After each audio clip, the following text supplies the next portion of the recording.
going to show you how to connect a secondary IV or a piggyback IV antibiotic. So again, we're going to verify our medication. We're going to get our piggyback or our antibiotic from our medication room, do all of our 3 checks, verify our patient, do our hand hygiene.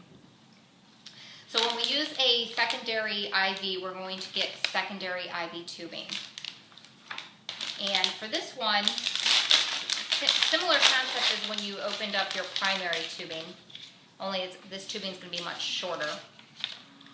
But when you take it out, first thing you want to do is close your roller clamp. Okay. It comes with a blue clamp, and this blue clamp is used to lower your primary bag. So we're going to take this down and lower the primary bag. My secondary bag, I'm going to open up my ports, and I'm going to hang that up.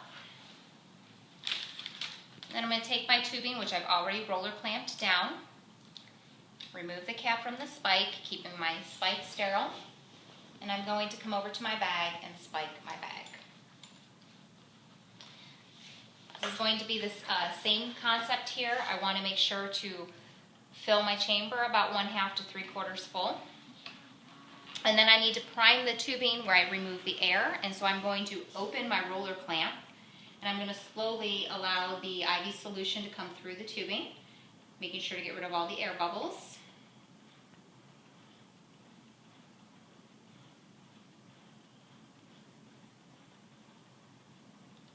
We want to be careful at this point not to waste any of the medication, because this is, as you can see, a very small bag. There's only about 50 milliliters of solution in here. We don't want to waste a lot of it while we're trying to remove the air bubbles.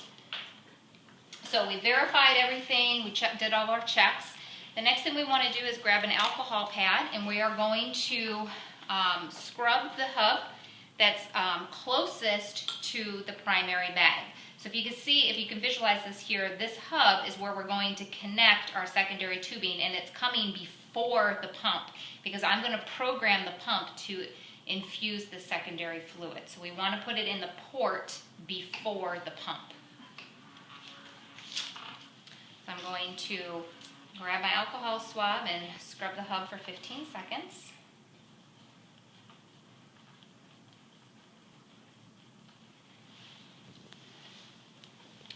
Remove my cap, and I'm going to push in and twist. Okay, now at this point what I need to do is I need to program how much medication, the rate and the volume to be delivered. So I'm going to put my pump on hold, and I'm going to come over here to the piggyback button and click on the piggyback, and now you can see that this line has been highlighted.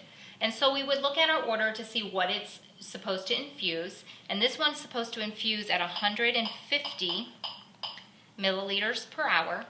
My volume to be delivered is 50 milliliters. And then I'm going to press piggyback run, and you are going to hear the machine beep, and it's going to say lower your primary bag, which we did, raise the secondary bag, which we did, open roller clamp. So here I need to open my roller clamp and then press piggyback run. You can see this is highlighted. It's showing that it's running by the green light, and this is the one that it's infusing with. This, again, is going to need a label indicating the time that needs to be changed. You're going to need to look at your hospital policy to decide if the tubing is going to be every 24 hours if the secondary tubing needs to be changed, or every 96 hours. It's going to depend upon your hospital policy. When this secondary bag is completely infused, the pump will automatically go back to infusing your primary solution. So you will not have to come back to the room to verify it. It will automatically go through.